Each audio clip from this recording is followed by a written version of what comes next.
സുഹൃത്തുക്കളെ, ഈ 2025, 24 ഈ ഒരു കാലഘട്ടങ്ങളിൽ നമ്മുടെ മലയാള സിനിമയിൽ വന്നിട്ടുള്ള ഒരു പ്രത്യേകത എന്ന് വെച്ച് കഴിഞ്ഞാൽ, ഈ ഒരു സമയത്ത് എന്ന് വെച്ചാൽ ഇപ്പോഴാണ് അത് ഏറ്റവും കൂടുതൽ വരുന്നത് എന്നുള്ളതുകൊണ്ടാണ്. മമ്മൂക്കയുടെയും അതുപോലെ തന്നെ മോഹൻലാലിൻ്റെയും വേറെ ആരുടെ സിനിമകളൊക്കെ അങ്ങനെ വന്നിട്ടെന്നറിയില്ല, റീമേക്ക് ചെയ്ത് നമ്മുടെ മുമ്പിലേക്ക് എത്തിക്കുന്നുണ്ട്. നിങ്ങളൊന്ന് ആലോചിച്ച് നോക്കി, രണ്ട് പേരുടെ മാത്രമേ എത്തുന്നുള്ളേ. അതൊന്ന് മമ്മൂട്ടിയാണ്, ഒന്ന് മോഹൻലാലാണ്. ഈ രണ്ടുപേരുടെയും പഴയ കാലഘട്ടത്തിൽ ഒരുപക്ഷെ 90s കിഡ്സ് ഒക്കെ കാണുകയും ചിലപ്പോൾ 90s കിഡ്സിന് പോലും കാണാൻ സാധിക്കാതിരുന്ന അതിഗംഭീരമായ പടങ്ങളുണ്ട്. എവിടെ വെച്ച് കാണാൻ സാധിക്കാതിരുന്ന, തിയേറ്ററിൽ പോയിട്ട് കാണാൻ സാധിക്കാതിരുന്ന അതിഗംഭീര സിനിമകളുണ്ട്. ആ സിനിമകളൊക്കെ 4K ഫോർമാറ്റിലേക്ക് മാറ്റി നല്ല സൗണ്ട് മിക്സ് ചെയ്ത് ചില ആവശ്യമില്ലാത്ത സീനുകളൊക്കെ കട്ട് ചെയ്ത് വീണ്ടും നമ്മുടെ മുമ്പിലേക്ക് എത്തിക്കുന്ന ഒരു പരിപാടി തുടങ്ങിയിട്ടുണ്ട്. മോഹൻലാൽ സിനിമകളുണ്ട്, മമ്മൂട്ടിയുടെ സിനിമകളുണ്ട്. ഇന്ന് നിങ്ങളുടെ മുമ്പിലേക്ക് കുറച്ച് മമ്മൂക്ക സിനിമകളും കുറച്ച് മോഹൻലാൽ സിനിമകളാണ് ഞാൻ വരുന്നത്. ഇവിടെ സുഹൃത്തുക്കളെ, ഇതിൻ്റെ ചാനലാണ്, ഒന്ന് അവസാനം വരെ കാണാൻ ശ്രമിക്കുക, ഒപ്പം കഴിയുമെങ്കിലും ഒന്ന് സബ് ചെയ്യുക. അപ്പൊ സുഹൃത്തുക്കളെ, മമ്മൂക്കയുടേതായിട്ട് 1, 2, 3, 4 സിനിമകളാണ് ഇതുവരെ എത്തിയിട്ടുള്ളത്. ഞാൻ പറഞ്ഞു വയ്ക്കുന്നത്, മമ്മൂക്കയുടേതായിട്ട് എത്തിയ സിനിമകൾ നിങ്ങളൊക്കെ ഈ കാണുന്ന മമ്മൂക്കയെ അപാരമായിട്ട് ആരാധിക്കുന്ന, മമ്മൂട്ടി എന്താണ് ഇപ്പോഴും തിരിച്ചു വരാത്ത, ഇതിന് മാത്രം എന്ത് അസുഖമാണ് താങ്കൾക്കൊക്കെ ഉള്ളത് എന്ന് വേവലാതിപ്പെടുന്ന ആളുകൾ ആരെങ്കിലും മമ്മൂക്കയുടെ സിനിമകൾ വീണ്ടും ഒരു 4K ഫോർമാറ്റിൽ വന്നപ്പോൾ കണ്ട എത്ര പേരുണ്ട് നോക്കൂ. ആദ്യമായിട്ട് മമ്മൂട്ടിയുടെ ഒരു നല്ല ഗംഭീര സിനിമ വരുന്നത് പലേരി മാണിക്യം എന്ന് പറയുന്ന സിനിമയാണ്. പലേരി മാണിക്യം എനിക്കടക്കം തിയേറ്ററിൽ പോയിട്ട് കാണാൻ സാധിക്കാതിരുന്ന പടമാണ്. പിന്നീട് മൊബൈലിലും മറ്റൊക്കെ ഇങ്ങനെ ലാവിഷായിട്ട് കിട്ടുന്ന ഒരു സമയം വന്നപ്പോഴാണ് അത് കണ്ടിട്ട് അന്തം വിട്ടു പോയത്. അതിഗംഭീരമായ സിനിമയാണ്. 3 വേഷങ്ങളാണ് മമ്മൂട്ടി അതിൽ അഭിനയിക്കുന്നത്. അതിൽ തന്നെ ഒരു പ്രായം ചെന്ന ഒരു പഴയ മുസ്ലിയാരുടെ ഒരു വേഷം മമ്മൂക്ക അവതരിപ്പിക്കുന്നുണ്ട്. ഒരു പൊളി, ദ പൊളി പടം എന്നൊക്കെ പറയേണ്ടി വരും. എന്തായാലും പലേരി മാണിക്യം മമ്മൂക്കയുടേതായിട്ട് വീണ്ടും 4K ഫോർമാറ്റിൽ എത്തിയൊരു പടമാണ്. പിന്നീട് എത്തിയത് വല്യേട്ടൻ എന്ന് പറയുന്ന സിനിമയാണ്. ഒരുപക്ഷെ കൈരളി ചാനൽ സ്വന്തമാക്കിയതാണോ ഈ സിനിമ എന്നൊക്കെ ആലോചിച്ചു പോകുന്ന രീതിയിൽ അത്രയ്ക്ക് അധികം വല്യേട്ടൻ എന്ന് പറയുന്ന സിനിമ കൈരളി ചാനൽ വന്നിട്ടുണ്ട്. അതുപോലെ ആവനാഴി, ഒരു തരത്തിൽ പറഞ്ഞാൽ മമ്മൂട്ടിയുടെ സിനിമകൾ എടുത്തു നോക്കുകയാണെങ്കിൽ ഒരു രോഷാകുലനായിട്ടുള്ള, എന്ത് വന്നാലും എടുത്ത വഴിക്ക് ദേഷ്യം പിടിക്കുന്ന, അദ്ദേഹത്തിന്റെ നാച്ചുറൽ അതേപോലെ കൊണ്ടുവരാൻ ശ്രമിച്ചു എന്നൊക്കെ പറയപ്പെടുന്ന സിനിമ കൂടിയാണ് കേട്ടോ ആവനാഴി എന്ന് പറയുന്നത്. ഇൻസ്പെക്ടർ ബൽറാം എന്ന് പറയുന്ന കഥാപാത്രമാണ് മമ്മൂട്ടി അതിൽ അഭിനയിച്ചിട്ടുള്ളത്. പിന്നീട് ഒരു വടക്കൻ വീരകഥ, ഒരുപക്ഷെ ഒരു ലെജൻഡ് ഫിലിമാണ്.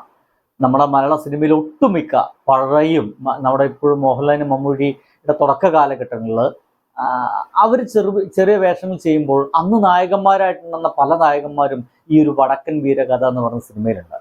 മമ്മൂട്ടിയുടെ സിനിമകളിൽ ദ ബെസ്റ്റ്. ഒരുപക്ഷെ ഇപ്പോഴത്തെ നോക്കുമ്പോൾ മമ്മൂട്ടിക്ക് ചിലപ്പോൾ തോന്നിപ്പോകുന്നത് ഇനിയും നന്നായിട്ട് അഭിനയിക്കായിരുന്നു എന്നൊക്കെ തോന്നിപ്പോകുന്ന നിമിഷങ്ങളൊക്കെ അതിലുണ്ടെന്ന് പിന്നീട് മമ്മൂക്ക പല ഇന്റർവ്യൂവിലും പറഞ്ഞിട്ടുണ്ട്. എന്തായാലും ഈ വടക്കൻ വീരഗാഥ അടക്കം 4 സിനിമകളാണ് ഈ മമ്മൂട്ടി എന്ന് പറയുന്ന മനുഷ്യൻ്റെതായിട്ട് വീണ്ടും 4K ഫോർമാറ്റിൽ നമ്മുടെ മുമ്പിലേക്ക് എത്തിയത്. എൻ്റെ ചോദ്യം ഇത്രയേ ഉള്ളൂ, എത്ര പേര് കണ്ടു? പലേരി മാണിക്യം കണ്ടവരുണ്ടോ? വല്യേട്ടൻ കണ്ടവരുണ്ടോ? ആവനാഴി കണ്ടവരുണ്ടോ? ഒരു വടക്കൻ വീരത കണ്ടവരുണ്ടോ? ഞാൻ സത്യസന്ധമായിട്ട് പറഞ്ഞു കഴിഞ്ഞാൽ 2 പടങ്ങളാണ് ഞാൻ 4K ഫോർമാറ്റിൽ ഞാൻ കണ്ടിട്ടുള്ളത്. അതൊന്ന് ഒരു വടക്കൻ വീരകഥയാണ്, അതെനിക്ക് തിയേറ്ററിൽ പോയി കാണാൻ കഴിയാതിരുന്ന പടമാണ്. മറ്റൊന്ന് പലേരി മാണിക്യാണ്. മറ്റു 2 പടങ്ങൾ വല്യേട്ടനും ആവനാഴിയും ഒരുപക്ഷെ അങ്ങനെ 4K ഫോർമാറ്റിൽ കാണാൻ മാത്രം എന്താണ് അതിലുള്ളത് എന്നൊക്കെ ഞാൻ ആലോചിച്ച് നോക്കിയിട്ടുണ്ട്. ഇത്രയധികം പണം മുടക്കിയിട്ട് എന്തിനാണത് 4K ഫോർമാറ്റിൽ വന്നതെന്ന് എനിക്ക് വലിയ പിടുത്തൊന്നും കിട്ടുന്നില്ല. പക്ഷേ ഒരു വടക്കൻ വീരഗാഥയും പലേരി മാണിക്യവും ഒരു ലെജൻഡറി ഫിലിമാണ്.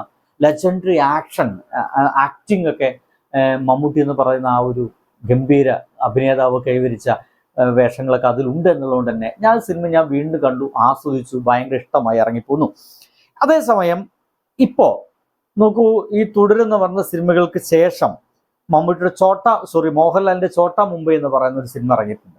സുഹൃത്തുക്കളെ, അത് അപാര തിരക്കാണ് ആളുകൾ കാണാൻ പോകുന്നത്. അത് കണ്ട് കയ്യടിക്കാനും അവിടെ കൂക്കി വിളിക്കാനും ആളുകൾ എത്ര പേരാ പോകുന്നൊരു പൃഥുവില്ല. മോഹൻലാലിന്റെ തൊട്ട് ആദ്യമായിട്ട് നമ്മുടെ മുമ്പിലേക്ക് എത്തുന്നത് സ്ഫടികം എന്ന് പറയുന്ന സിനിമയാണ്. സ്ഫടികം എന്ന് പറയുന്ന സിനിമയാണ് മോഹൻലാലിന്റെ തൊട്ട് ആദ്യം 4K ഫോർമാറ്റ് നമ്മുടെ മുമ്പിലേക്ക് എത്തുന്നത്. ഈ പ്രതീക്ഷിച്ച വിജയം എന്നൊക്കെ പറഞ്ഞ സാധനം ആ ഒരു സിനിമയ്ക്ക് കിട്ടിയിട്ടുണ്ടോന്ന് അറിയില്ല. പിന്നീട് കാണണമെന്നൊക്കെ അറിഞ്ഞ് തീർച്ചയായിട്ടും കാണേണ്ട ഇറങ്ങിയ കാലഘട്ടങ്ങളിൽ സിനിമ തിയേറ്ററിൽ വൻ പരാജയം നേരിട്ടൊരു സിനിമയുണ്ട്, ദേവദൂതൻ. ഒരുപക്ഷെ ഒരു ലെജൻഡറി ഫിലിമായിട്ട് നമുക്ക് കാണാൻ കഴിയുന്ന സിനിമയാണ്. അന്ന് എന്തോ ആളുകൾക്ക് അതൊന്നും മനസ്സിലായില്ല. അത് ഫീൽ ചെയ്യാത്തതാണോ ഇനി അത് മനസ്സിലാവും ഒരു പിടുത്തം കിട്ടുന്നില്ല. അത് ആളുകൾക്ക് അതൊന്നും ഓടിയില്ല. അത് ഗംഭീരമായിട്ടുള്ള സിനിമ തന്നെയാണ് കേട്ടോ, ഒരു സംശയമില്ല. പിന്നെയാണ് ഒരു മാസ്റ്റർ സിനിമ വരുന്നത്, അത് മണിച്ചിത്രത്താഴാണ്. മോഹൻലാല് സുരേഷ് ഗോപിയൊക്കെ ശോഭനയൊക്കെ എൻ്റെ പൊന്നെ, നമ്മുടെ KPS ലളിതൊക്കെ എന്നാ വേഷം എന്നറിയാം. അതിലൊരു KPS ലളിതയുടെ ഒരു കഥ പറച്ചിലുണ്ട്. ചില സംഗതിയൊക്കെ ഇരുന്നട പറയാണ്. അതിൻ്റെ ഇടയ്ക്ക് വേറെ ഒന്നുമില്ല, വെറും ആയമയുടെ വർത്തമാനം മാത്രമേ ഉള്ളൂ. പക്ഷെ ആ ഒരു ഒറ്റ വർത്തമാനം ഉണ്ടല്ലോ, നമ്മൾ കേട്ടിരിക്കും. അത്രയും ഗംഭീരമായിട്ട ടോണാണ്, വേവുകളാണ് നമ്മുടെ KPS ലളിത എന്ന് പറയുന്ന ആ ഒരു ഇതിഹാസ കഥാപാത്രത്തിനുള്ളത് കേട്ടോ. എന്തായാലും അവരുടെ വേഷക്കുള്ള ഒരു ഗംഭീര സിനിമയാണ്. ഇപ്പോഴും കണ്ടു കഴിഞ്ഞാൽ നമുക്കൊരു മടുപ്പും കൂടാതെ, ഞാനൊക്കെ അങ്ങനെ കാണുന്ന സിനിമയാണ് മണിച്ചിത്രത്താഴ്. ഇപ്പോഴും TV യിലൊക്കെ വന്നു കഴിഞ്ഞാൽ നമ്മൾക്കറിയാം എന്താണ് അടുത്ത സീൻ എന്നറിയാം.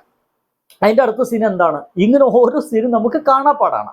മണിച്ചിത്രത്തിൽ ഓരോ സീനും നമുക്ക് കാണാപ്പാടാം. എന്നാലും നമ്മളത് കണ്ടിരിക്കും. ആഹാ, അടുത്ത് എന്താണെന്ന് അറിയാമായിരുന്നിട്ടും എൻഡിങ് എങ്ങനെയെന്ന് അറിയാമായിരുന്നിട്ടും നമ്മൾ അതങ്ങനെ ഒരു നിമിഷം പോലും സ്വൈപ്പ് ചെയ്യാതെ, അത് നീട്ടിക്കളയാതെ നമ്മളത് കാണുന്നത്, അതാണ് ഒരു ഇതിഹാസ പടം എന്നൊക്കെ പറഞ്ഞ് അതിന് മാറ്റി നിർത്തപ്പെടരുത്. ഇപ്പോഴതാ മോഹൻലാലിൻ്റെ ആസ്വദിക്കാനും ആഘോഷിക്കാനായിട്ട് ചോട്ട മുംബൈ എന്ന് പറയുന്നൊരു സിനിമ കൂടി ഇറങ്ങിയിരിക്കുന്നു.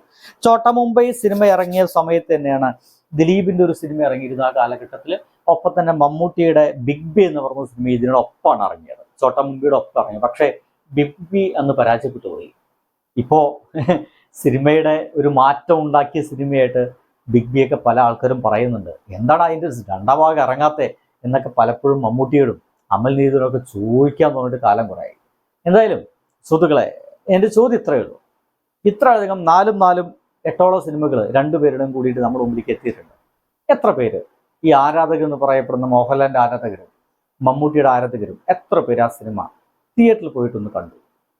പഴയ അഭിനയങ്ങളൊന്ന് കാണട്ടെ എന്നൊരു ആ സന്തോഷത്തിന് പുറത്ത് 4K ഫോർമാറ്റിൽ കണ്ടു നോക്കട്ടെ എന്നൊരു സന്തോഷത്തിൽ നിങ്ങൾ എത്ര പേര് ആ സിനിമ പോയി കണ്ടു? സത്യസന്ധമായിട്ട് എഴുതണേ, ദയവിതൊന്നും. ഇത് രണ്ടുപേരും തമ്മിൽ തല്ലുണ്ടാക്കാൻ വേണ്ടിയിട്ടതല്ല. സത്യസന്ധമായിട്ട് ഒന്ന് എഴുതി വയ്ക്കും. ബൈ.